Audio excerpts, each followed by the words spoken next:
Hello, everybody. Today we start our show with gratitude. Past couple of weeks have been a little bit rough for me personally as I'm going kind of through a career change. So I really want to give a shout out to Ruthie Larkin, a.k.a. the Beantown Medium, for her great support. Also to good friend Brad Little Frog Hudson, who also has been a great person of support for me as well during this time.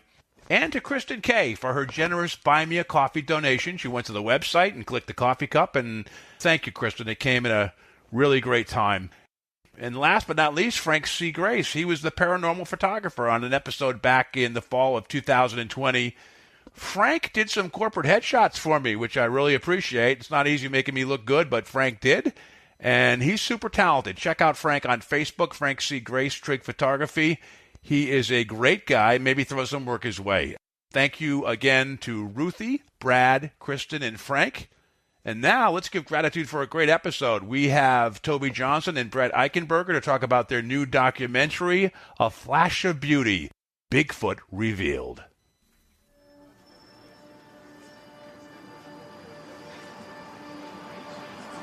In a world where nothing is known, nothing is certain, reality is not real. Wake up! Be afraid of nothing. I'm Bob Heske. Robert. The host with the ghost. This is my podcast, based on my paranormal documentary, Afraid of Nothing. Each episode, we talk to people who see life and the afterlife through a different lens. Join me. Who is this large man? And what's he doing in our bedroom? As we lift the veil and open our minds to see beyond our eyes lie. This is Afraid of Nothing. Nothing.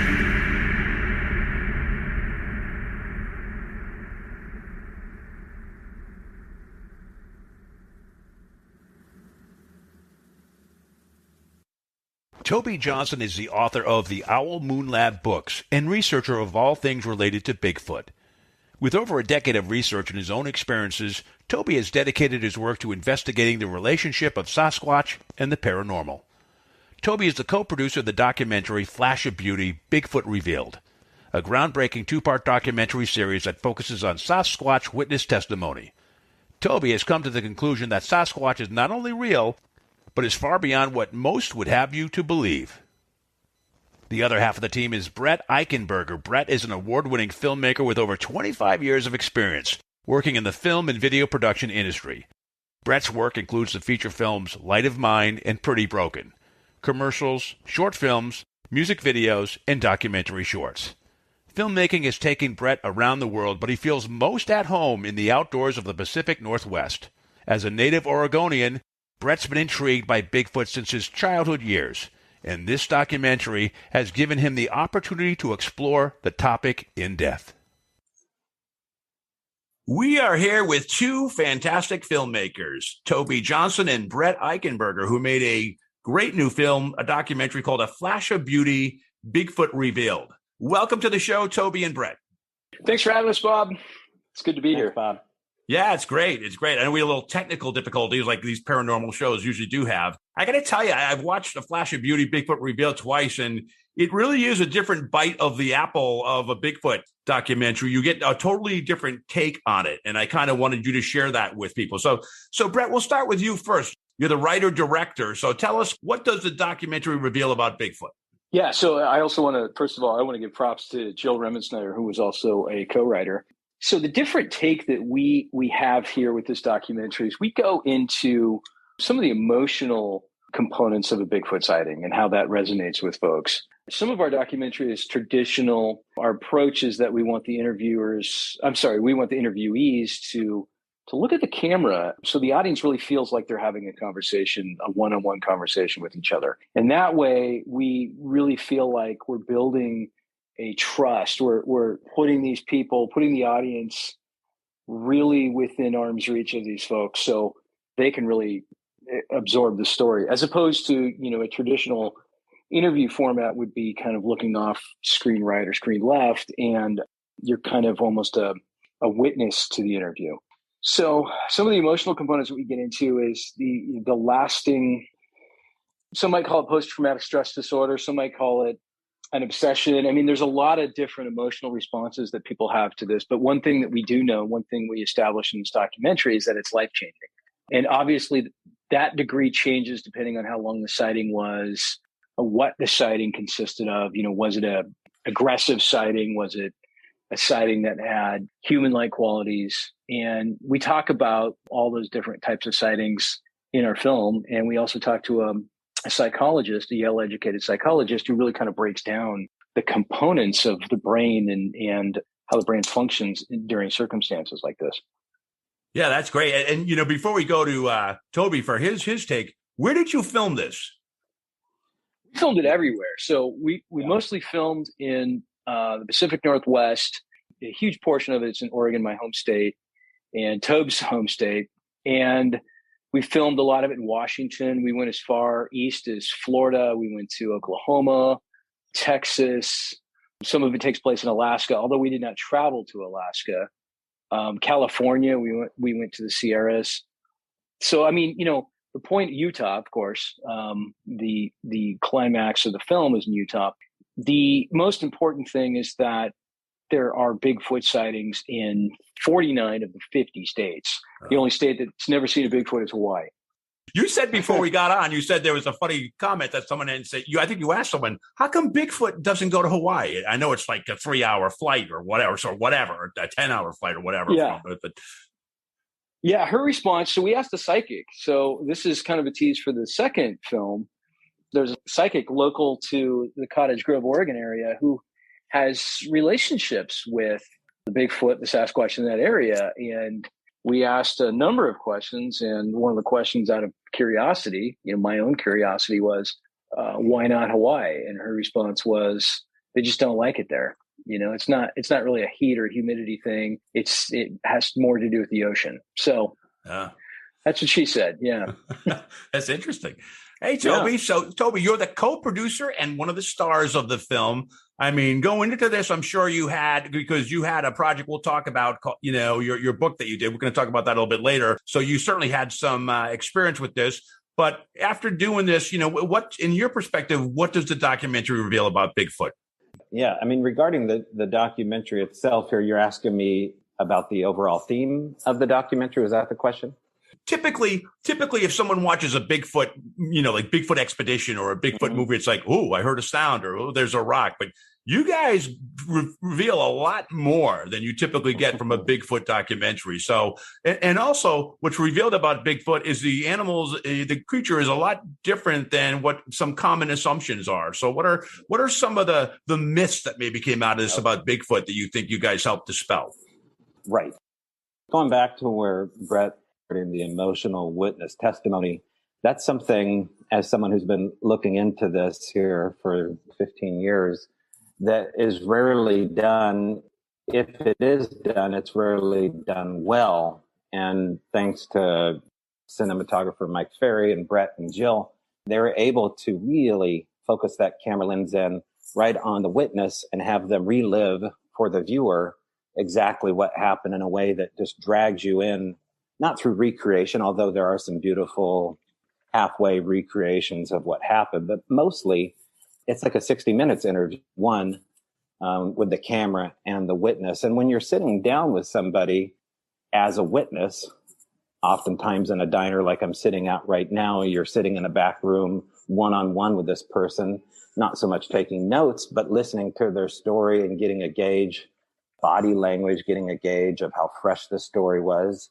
And if it's a really fresh story, obviously it can become an emotionally charged moment. You see that in this documentary, but to be able to capture that on film for the viewers, it's poetic, it's beautiful. Sometimes it's unsettling. Some of the more unsettling stuff is going to probably come out later in part 2.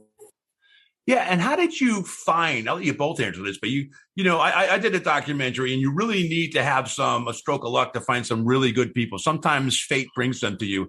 you mean you have one great interview subject who gave you the title for the film, but there's another one at the end. How did you find all these great interview subjects? Why don't you handle it first, Toby, and then you can hand it to Brett about, if he has anything to add to that. Okay. Well, regarding the process of being a co-producer, I've never co-produced anything. I do have a production background from the University of Oregon, but never really did anything with it. And I was always trying to drum together this community of people that were invested in their private lives to the phenomena of Bigfoot. And sitting around, my studio up on Willamette Street in Eugene, Oregon, I drew up a plan to put people in a little mom and pop diner in the North Cascades once a month where they could sit around and crack wise and have some pizza and beer and tell Bigfoot stories, a crowd about 15 people. That kind of was the catalyst for meeting these habituators or extended experiencers who have Bigfoot on their property or in their backyard, and they have perpetual sightings. And I started to meet the witnesses that I would become friends with. Now, those are the kind of people that I tried to push Jill and Brett's way. And that's what you see in the film from my angle. Of course, you hear from a lot of people that go on camera. In particular, Peter Byrne, sitting down with him in Pacific City was a huge get for Brett and Jill. So I'll let you take it from there. Yeah. So it was important for us to feature the legends like Ron Moorhead and Peter Byrne, like Toby talked about, because these gentlemen have been looking into this phenomenon for 40 to 50 years, Peter Byrne even longer, going back to the Yeti. But it was also important for us to introduce fresh voices into the conversation. And, you mentioned with your documentary, Bob, that Fate was a co-producer, it sounds like. And yeah. we can say the same thing, that, there were definitely moments where we thought we were done shooting. And then we met a guy like Daryl Wilson, who ends the film with his extraordinary sighting up in St. Mary's, Alaska.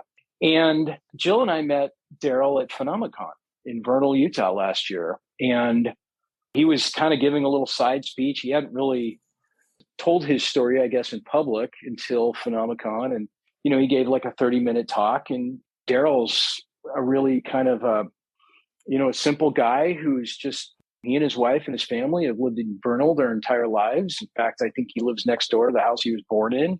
And he had cancer, and he was more or less given a death sentence. Those were his words. He had about 6 weeks, maybe less, to live. And he went up to Alaska, and he had this extremely poignant, extraordinary sighting that, in my mind, is one of the best sightings I've ever heard. And we sat down with him, and he just came alive on camera. I mean, the passion that this man has for Bigfoot and for uncovering stories of quote unquote normal people in the world that have experienced extraordinary things is second to none. I mean, that's just what he lives for. And my opinion, he found a new role in his life. He had retired by that point, and having that sighting really changed things. So Daryl's but just one example of many new and fresh faces, and some of which are up and coming faces, like Sonia Zohar, who has some wonderful insights about Sasquatch.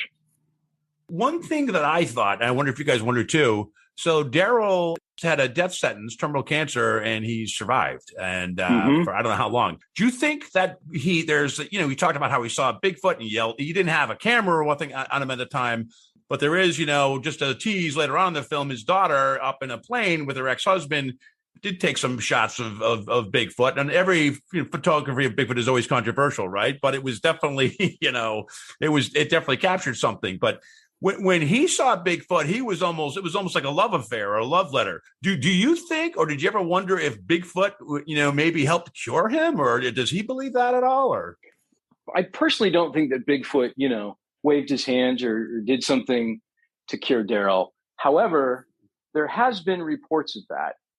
I just had a conversation the other day with somebody that was talking to me about that exact thing. The reason why I don't think Bigfoot cured him is because I think that Daryl had such an incredible opportunity that I truly believe that the body has what it needs and what it takes to cure itself. And so, I'm not against the idea of Bigfoot healing him or curing him, not by any stretch. That's just my hunch, is that by him seeing it, he had a whole new purpose, a whole new lease on life. Yeah. And that purpose and that passion gave him the motivation to face every day as a new day. And, you know, and Daryl made some significant changes in his life as far as his health was concerned.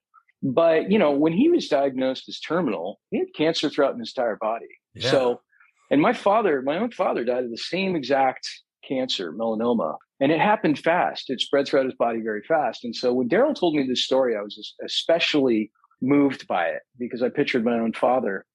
And, you know, he's every single day, like I said, he goes and he talks to people. He's got 600 stories on his little pocket recorders.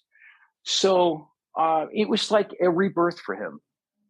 Yeah. Speaking of interesting interviews, there's another gentleman, the plumber with kind of the braided beard, who actually gave you as a gift the title of Flash of Beauty, which is a very brave choice, but it's beautiful because it works. The way you shot the film is amazing, right? It's just, I mean, a Flash of Beauty is almost like a kind of happy coincidence for the cinematographer, because like nature, the whole film is beautiful, not just how you film the people who truly believe, and it's like almost very personal, like looking into their lives, but also the landscape, is great. So you want to talk about, I don't know if Toby, that was you who knew that gentleman, or Brett, but kind of talk about him, because he's one of your other pieces of gold nuggets in this documentary.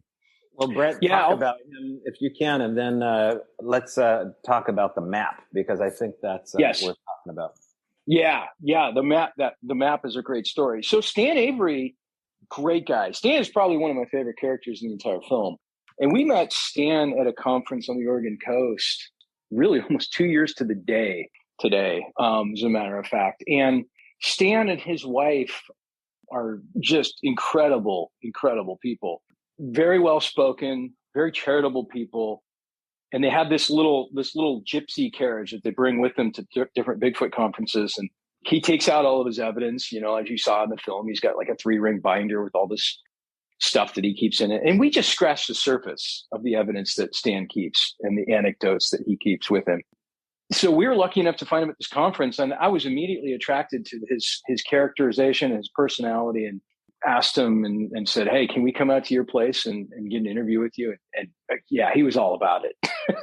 He was all about it. So I'm glad he's getting some notice. Is he just like a collector or a hoarder of stories, or has he written a book, or is he just kind of collected and you just found him? Yeah, he's just kind of a collector. And I think that, he's just a very easy man to talk to. And so I think when the guy's like under the kitchen sink or fixing the toilet or whatever, and the homeowner or whomever is called him is standing there, they just kind of talk back and forth about daily life, and strange subject matter comes up. And Stan is somebody that's very trustworthy. He was very protective of names. So we thought that was fine. We just want to show the pictures. We don't need to really share names. So yeah, he's just kind of a confidant, like we call him in the film. Yeah. Now, Toby, did you say there was a story about a map or something? Yeah. I think that's an interesting part to segue to, because it gets into the chapter whether or not the government knows about this phenomenon. In the case of Stan, he talks about a map that was, I believe, given to him by the Forest Service. Right. Now, I don't know the specifics on where Stan lives, but I know he's near the coast. And the last time I interviewed anybody on the coastline was near the town of Coos Bay, Oregon. And in short, a map was given to me by a worker out of the BLM that had a sighting near Elkton, Oregon. And after I interviewed him, sat down with his family, his kids, and his wife, and his tiny little house on the coastline, he went through the story and then handed me this beautiful map that he got from the Forestry Service. Now, the interesting thing about this map is that, it has a key code on it. Does it date back, I believe, to the 60s or the 50s? And it goes all the way from, I believe, Gold Beach, Oregon to near Astoria, Oregon.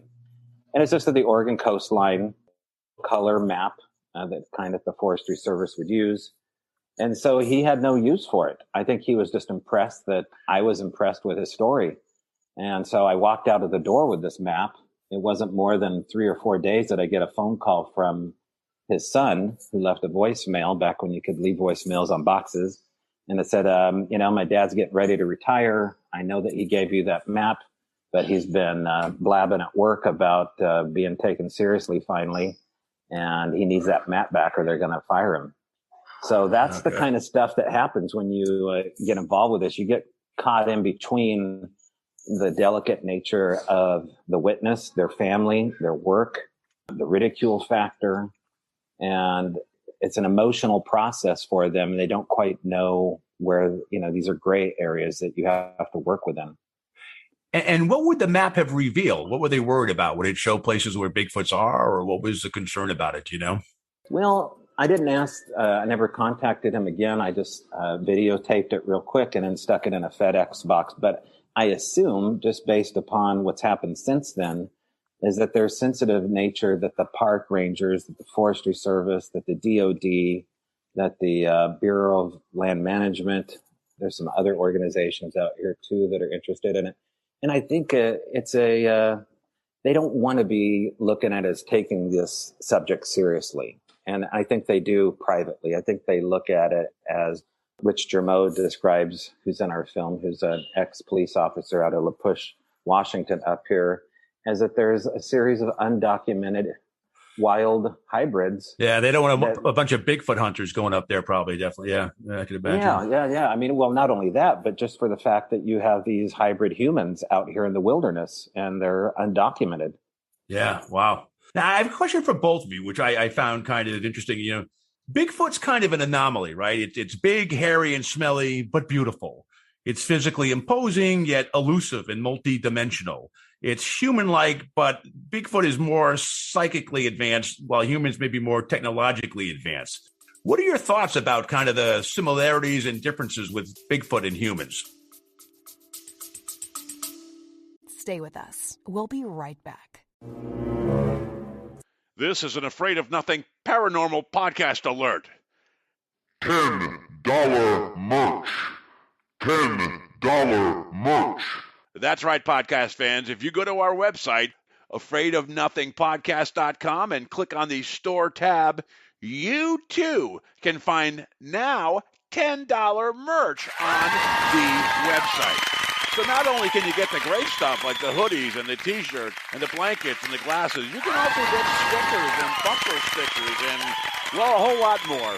You need to see it yourself. But just remember this. $10 merch is now available at the Afraid of Nothing podcast store. Check it out. And remember, never be afraid to look good.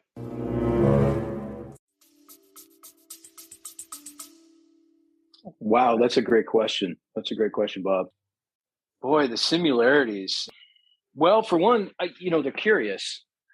And, we get into that again a little bit more in the second film, but we've got a gifting exchange that occurs, and I'll let Tobe talk about that.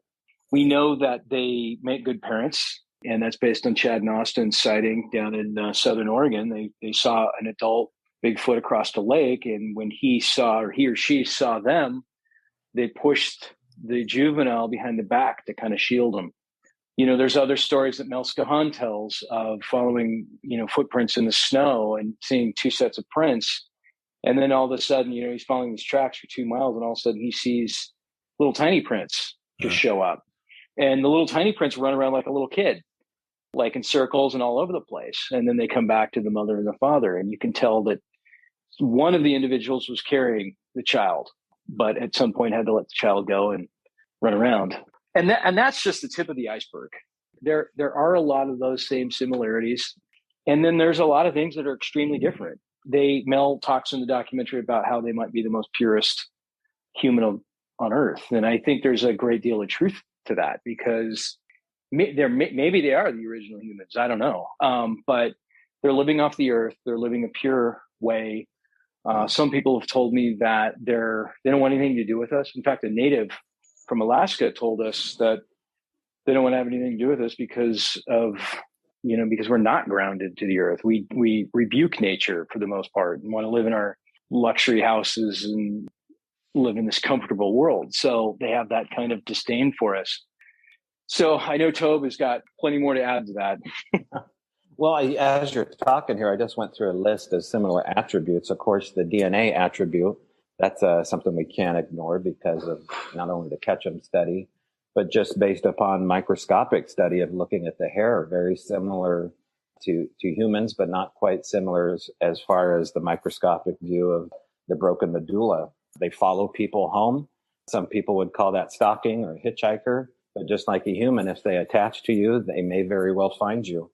They've been known to cry. I'm not just talking about wailing or utterances or vocalizations, actual crying, singing. There could be an alphabet. That's what a lot of people describe as far as stick glyphs. We categorized over 24 different glyphs on the property in Cottage Grove. Singing, medicinal gifting. Now, we're not talking about psychic healing a la Matt Johnson or what Daryl described, although I do think that we need to look into that. But medicinal gifting, the natives talk about that, and I talk about that in the book.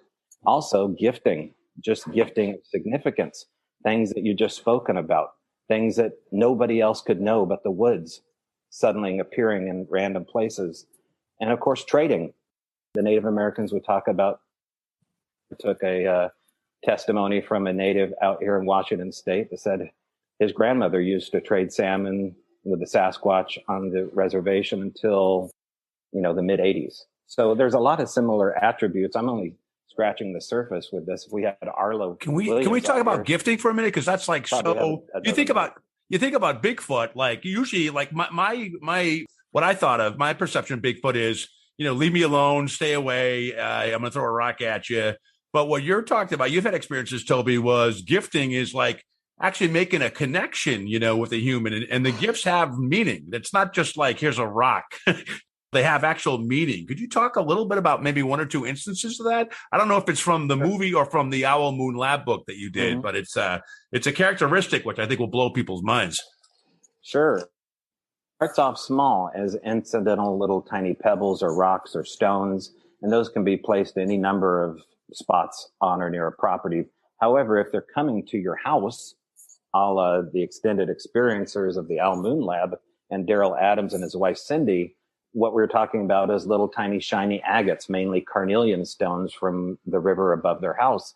And they would be placed on the hood of the car. They'd be placed on the canopy of my trailer and the bed of the pickup truck. And then as what we noticed as time went on, these gifts not only got larger in nature, that means incrementally by a couple inches, also seemed to reflect things that we had just spoken about. Those are gifts of significance. One of the things I chronicle is the fact that I was having cell phone issues, and I mentioned as such to Daryl, not even when I was really on the property, although I probably did talk about it. And within a couple of days, underneath the oar of my boat that was parked at his house was a muddy cell phone. Oh. Now, that would have been just a one-off. However, the day that I put up Christmas lights on my camper, there was an antique Christmas ball that was placed under the oar of my boat. And I got goosebumps even mentioning that right now. So those kind of things, it's just very difficult to look past. Brett, did you have anything to add to that, or want me to go to the next question? No, I think what Toby's talking about is very significant, because the other thing to keep in mind too is where this is taking place is out in the middle of nowhere. So this isn't some neighborhood kid that's pranking Daryl. And even if it was, you're talking about 4 or 5 pranks. And this went on for what, Toby, a year and a half, 2 years?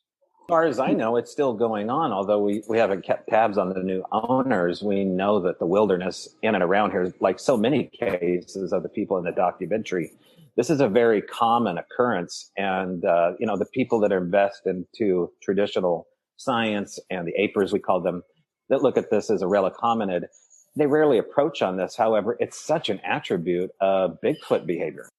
Mm-hmm. My perception of Bigfoot is most people have to go hunting. They have to go out into the deep Pacific forest to hunt for Bigfoot deep into the woods where no one is, right? But you talk about backyard Bigfoot that actually comes, as you just mentioned, to residents, homes or outside, and often visits and is often ignored, which I thought was interesting. Just to relate a story here real quick, Brett, I don't know if you watched Les Stroud's Survivor Man Bigfoot, but there came a time on Bluff Creek, he was rained out. And it was him and another cameraman. He couldn't get the fire started. He's recording the rain. Bluff Creek can be a little bit of an issue as far as weather is concerned. And on film, as they're trying to get this fire started, here you have Survivor Man who can't start a fire. All of a sudden, one of the trees just tips over and all this fresh bundle of pitchy wood is exposed for him to make a fire. Now, could that have been the rain? Could that have been the wind? Yeah, of course. But before that, the tree was making sounds, getting a little bit woo for people, but maybe there's some kind of symbol going on with the trees in general in Bigfoot. But Les Stroud, of course, is leaning into the more non-traditional answers of what's really going on with this mystery. There are two documentaries. The first one, which you have out now, focuses on the experiencer accounts, and kind of the credibility on that and the earnestness of that, and also shares some really great end of documentary, unique stuff you won't find anywhere else. But your second one that you're working on, Flash of Beauty, Bigfoot Paranormal, I'm guessing because it's not out yet, goes into the quantum science behind Bigfoot. Could you talk about how this evolved? I guess I'll start with you first, Brett, and then go to Toby. Yeah. So I kind of look at the first film as the first date, maybe the first and second dates. And the second film, we're moving in together. Really start getting to know each other here.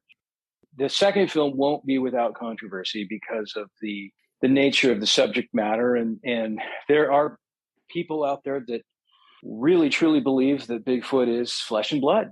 And there are people out there that have seen paranormal activities occur with Bigfoot, or they've had mind speak, or, these people on either side number in the tens of thousands, if not the hundreds of thousands. And what's important to us is the data. And if we decide that Bigfoot's not paranormal and we keep hearing these reports that we can't explain, then we're skewing the data if we don't report it. So that's why we're making the second one. That's one reason why we're making the second one. The other reason is because we just couldn't fit it into one movie.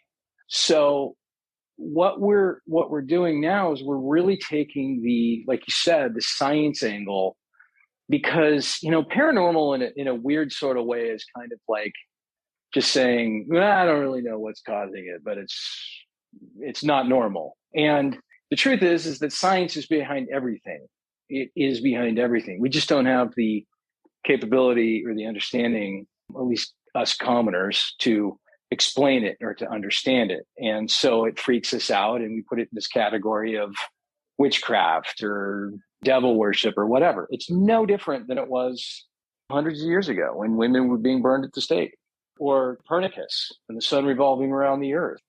So what we want to do is there's some cutting edge science that's coming out now that talks about particles and spooky action and molecules, and it starts getting complex really fast. And are we getting into like multiverses and portals and things like that? We're getting into multiverses. We're getting into the unseen. And the thing about it is that I think what a lot of people don't realize is that human beings only see 1% of the visible light spectrum. We are blind to 99% of the universe. And it gets deeper when you start getting into matter and dark matter and all of these different things that play throughout our daily lives. Some of it we just, we know it. We're familiar with it. A TV signal, a radio signal, a remote control. Those are light waves that we can't see with our naked eye. The question is does this being have the ability to manipulate its molecules itself in order to transcend between dimensions? Science is saying right now that we know that there are, I think, 11 different dimensions. Humans live in 3 of those dimensions. Some scientists say that those other dimensions are within a fingertip away. Multiverses, different parallel universes, infinite number of parallel universes, where there's a podcast going on right now that I'm the host of, and you two guys are the guests. Oh. It just gets It's not going to be as good a movie, Brett. It's not going to be as good a movie. No, come on, Brett. Better signal, but less content. So we want to get into all this stuff. This is really fascinating stuff. And we think that this is going to be a very important film even outside of Bigfoot, because it's going to help explain ghosts, UFOs to a certain extent. And granted, we're not going to be able to answer all of this stuff. That's not, we know better than that, but we want to try and start cracking the code and get. Well, at least you're putting it out there. Most people don't have the balls to put it out there, you know? So it's like, and we were talking Toby's the typical filmmaker. He's out in a cafe getting a latte or something somewhere, and so he was like in a hot spot. So we're having some technical issues. But when Toby came back on, while you're away, Toby, Brett and I were talking about, we both know Michelle Freed, who's was on my show recently. She's a remote viewer, and there's another remote viewer named Lori Lampert Williams. So they have talked about their encounters with Bigfoot, where they've been given targets and they're like, oh my God. It's like, first I think it's like a really big woman, and they think it can't be, it's too big. And then is it a basketball player? Is it this? And then they go, oh my God, it's Bigfoot. So have you ever talked to remote viewers, either of you, about their Bigfoot interactions? And because that kind of plays right into the paranormal side, the second documentary. Me and my girlfriend took a class for about 2 months before the pandemic with Michelle Freed and did some private remote viewing. So as far as the accuracy of remote viewing, I watched some of that play out. So I can vouch for her. I think it's the Butterfly Effect. Is that her website? Yeah, the Butterfly Effect Center, I think .com. Yeah. So I'm all about it. And, when you get into like the double blind slit study that says observation changes. The double slit. Yeah. That experiment. It's funny. In my documentary about the paranormal, I had a guy who wrote a book as a quantum mechanics angle to it as well. And it just it's weird. And the guy at the end, I had interviews with everybody, and he had this real kind of spiritual experience. So all the other people that had these experiences, there's kind of this melding of the minds of all different people where the paranormal and science is really aligning up. Yes. Yeah, definitely. Well, and I watched your trailer too, Bob, and you do touch on some of the same stuff that we're going to be touching on. One of the people that you interviewed talks about biocentrism. He talks about, I go into a deep dive on the double slit experiment in that. So if you ever get a chance to watch it, so it kind of shows where observation, it's not, think of like reality as all these doors, but until you observe it, that's the door you go through. And all the other ones are in your peripheral that you don't see, So, So there's a lot of that involved, which is great. There was a whole book on biocentrism. Bob Berman wrote that with a guy named Robert Lanza. The whole question was, and then I'll get off of this, is the whole universe and the world. I mean, everybody thinks about, a Big Bang, but they don't talk about what happened before the Big Bang, and then all these stupid happy accidents happen and boom, a baby has consciousness, but everything had to happen just right. So really the way quantum mechanics is going is it's really the observer that impacts what reality is versus the other way around versus just being a passive observer. So it's very interesting. Maybe that has something to do with the cameras as far as our ability to record them, because audio equipment seems to have a different outcome. Anytime your motivation is to go in, and these things are totally your intent. Of course, a lot of people don't know that, but they're totally in tune to your intent. Before you even get out of your car and go into the woods, maybe this has something to do with observation with our eyes and the camera, because there seems to be a permission slip involved with versus audio recording. Yeah, you're right. Audio has something you don't even see afterwards. You have these voices, these EVPs that you weren't there before. It's crazy. So, so I really looking forward to the is that documentary in the can, or are you guys still messing with it? I would imagine it's going to be a pretty tough one to edit. Yeah, that's I'm not looking forward to the editing process. We do have a 5-hour cut of it, something like that right now. And we will be shooting some more stuff this summer and probably into the fall. We've got some pretty significant folks that we have lined up to talk to. So we are right in the thick of it. I'd say it's... Well, Brett, you could make a third movie. You could do the second one's, A Flash of Beauty, Bigfoot Paranormal. The third one could be A Flash of Beauty, Bigfoot Quantum, or something like that. Who knows? Yeah. No, and you know what? We might end up doing that. We might have just sitting Ron Moorhead down and following his book, Quantum Bigfoot. That's a possibility too. I mean, a lot of what we're talking about in the second one, Ron has spoken about already on camera. We've got that interview done already. So that is a distinct possibility because this is a big, big story. We're going to get back to A Flash of Beauty, but there's actually, Toby, something you did is before making the documentary, you released an interactive book called The Owl Moon Lab, a paranormal experiment, Bigfoot Chronicles. So I know we touched on that briefly, but just so you can give the audience a little bit of a background about that. And in this, you talk about the language of Bigfoot that you captured, which is really kind of interesting. Right. Well, I mean, it's the origin story of why I got involved with this, and it walks you through those first 12 years or so from the mid 2000s till about 2018, where I meet this guy, Daryl Adams, who's a retiree, moves into the little sleepy town of Cottage Grove, Oregon, near Cottage Grove Lake, where we found some tracks back in 2012. Daryl had heard about those tracks through Ron Moorhead and got a hold of me through Facebook, and away we went. What I never really expected was just how prevalent the phenomena is in and out that area.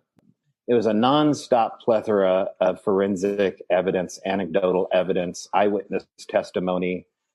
Started off with these knee impressions above his house, and those knee impressions came back as anomalous as far as the hair that was poking out of them, came back with plus or minus 1,500 pounds of pressure to make them. And they had all the attributes of a human-like knee, but just way out of proportion. And once we cast the entire right and left knee and brought those down to his farmhouse, things just went straight down the rabbit hole. And it developed into at least 3 sightings from that area. We talked to at least 4 or 5 neighbors in and around the homestead that had eyewitness testimony of what they call the blue-eyed bear legs. There's also a lot of stuff regarding the UFO and a lot of ghost stuff as well out of that valley. But what's different about this book is that it has, thanks to Doug Hychek from Monster Quest, who helped publish it, him and his sons thought, well, wouldn't it be cool if it was an interactive book, since you have all this audio and video and all these papers, or don't do a documentary. We'll put a QR code. And so as you're reading the chapter, you just scan your phone and you go to that exact moment where the audio is there. And it's not just audio. I mean, I put it on a waveform so you can actually see through spectrogram what these sounds look like. It's a wild ride. Yeah. So after you rent the movie Flash of Beauty, Bigfoot Revealed, go on Amazon and get the Owl Moon Lab book, because that's kind of the precursor. I have to give you props, because if I'm correct, this is like a Skinwalker Ranch for Bigfoot, and you're in a trailer outside the house, right? So I would have a hard time sleeping at night with all that stuff going. Did you ever like sneak into the house because you didn't want to be in the trailer, or how do you deal with that? Yeah, I was pushing the envelope. In fact, I made, my girlfriend nervous. I made the property owners nervous, but I was not getting harmed. This was the behavior of teenage boys going through like a frat ritual. It did not strike me as something malicious. Some of the EVPs that we caught sounded fairly creepy, but at the time you never heard those EVPs, so you didn't really know. I did have a sighting eventually around September 2018 on the property of something about 40 feet away from me at 4 a.m. And I was just overwhelmed with excitement that it could very well be my first Bigfoot sighting. I'll let you be the judge if that's the case. But, I'm an adrenaline junkie, and this is my drug of choice. So what people are going to get out of this documentary is just a different, and again, a flash of beauty. There's a lot of respect for Bigfoot. And so maybe, Brett, you might talk about this at the end when part 1 was done. You almost are protective of Bigfoot, aren't you, a little bit? Yes, 100%. There's these folks out there that are talking about going and bagging a Bigfoot in the name of science, and I don't believe that. I think that there's guys out there, and we briefly talk about them in the film. I think there's guys out there that want to go out and take down a Bigfoot for the fame and fortune, and that's wrong. These are beings. They might be part human. I don't know. But what I do know is that if somebody's going out to kill a Bigfoot to study it, that's, in my book, murder. And I hope that time comes, whenever it's going to be, 10, 15, 25 years from now, 5 days from now, who knows, that there will be laws passed that will protect these beings as if they were humans and they would be getting the same kind of rights. So, yeah, I definitely frown upon that. I believe that the time will come when we're supposed to know about them. Personally, in my own opinion, is that society just isn't ready for it yet. I could go in a whole long session about that, but yeah, I think we need to really respect them. I think they are just like humans in that there are good ones and there are bad ones. You look at some of the atrocities that humans have committed throughout our history and up until today. Yeah, sure. There's Bigfoots that are probably out there hunting humans and doing that kind of stuff. But it feels to me like through my research that the majority of them just want to be left alone. They just want to just live out their lives and in the wilderness. And they want like what everybody else wants. They want happiness. They want peace. So what's your thought about missing 411, David Paulides? He never says anything about it, but it's kind of the elephant in the room or the Bigfoot in the room that they might be the cause of the missing people. Do you guys have a thought on that? Tobe? Well, I mean, David Paulides was a Bigfoot researcher, started the Hoopa Project. He has an interesting background, of course, with law enforcement. You know, I sat down with David. I never brought up his background related to missing 411. However, with that said, given everything you just heard from Brett, there's some interesting things that you go find out when you're in the location of a missing person, and it's also a Bigfoot hotspot. There's been a couple occasions of just extreme high strangeness happening to friends of mine, myself, in these areas where people go missing and are never found again, or if they're found, it's a very strange sight, oftentimes with shoes left behind, left foot, right foot, shoelaces tied. Backpacks are not opened as though they've tried to rescue themselves. Very interesting stuff related to that. So I don't know. I've never been able to nail David down, but maybe Brett, you're the man for the job. Yeah, initially we wanted to talk to David going into this documentary, and that just became difficult from a timeline perspective. I do think that there is something there. And there is an account about a guy named Albert Ostman back in the 1920s. I think it was 1924, where he was kidnapped and, he was brought back to like the Bigfoot family cave, and he ended up escaping by pretending that the tobacco in his bag was food, and Bigfoot alpha male took a big bite of it and freaked out. And so Albert was able to get free, and he told the story. I think he told the story like 30 years after it happened because he was afraid of the ridicule. But they didn't like fillet him and serve him up at dinner or anything else. So I don't know. I mean, there's other stories. There's native stories about females being captured and taken. They've had to rescue them. Somebody called into Coast to Coast the other night when we were on it. They told a story similar to that about how these natives tracked this Bigfoot for 3 weeks from Alaska all the way down to British Columbia. So there's definitely got to be something there. But with that being said, there are also lots of reports from very credible people seeing portals open, seeing different creatures. This is a whole different show, but seeing different creatures, Dogman being the most famous one, other than Bigfoot. So the question is if you're out in the woods by yourself and you see a portal open, do you walk through it? So yeah, there's a lot of strangeness going on out there, and I don't think it's all Bigfoot. Before we wrap, one curiosity question I have. If Bigfoot is nocturnal, why are there so many daytime sightings? Is like stuff wake him up or something? And he gets like, he's like, I don't know. Do you know why there are like, there's even like at the end of your film, there's a daytime sighting, which is caught on film, on photography. Any thoughts on that?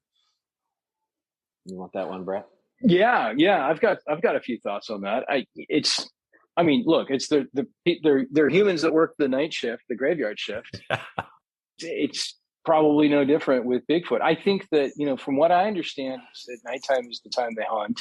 I believe it was Arla Williams that told me that they'll do 40 to 50 miles in a night from their, base camp, if you will. I mean, these things move unhumanly fast, and they move different than a human.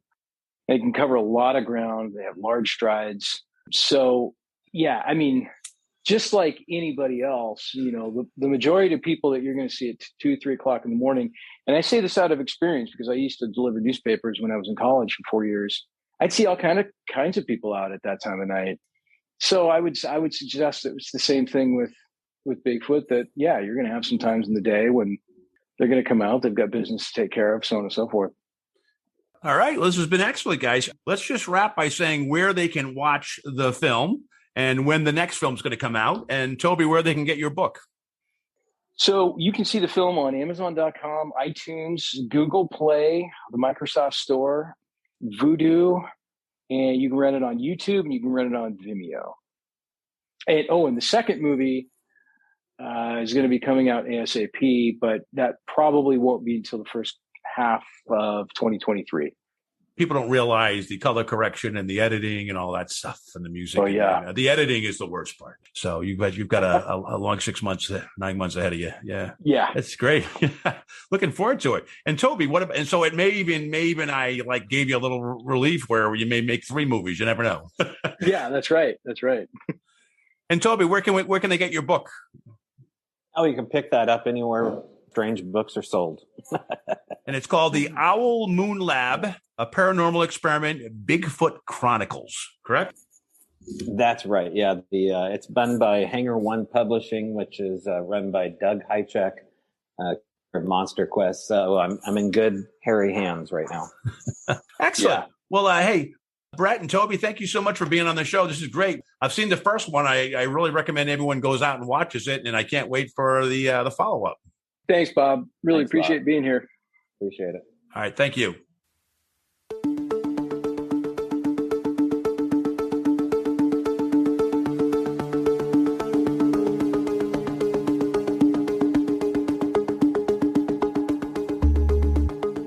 You've been listening to the Afraid of Nothing podcast. Please subscribe and like us on Facebook. Until next time, stay scared.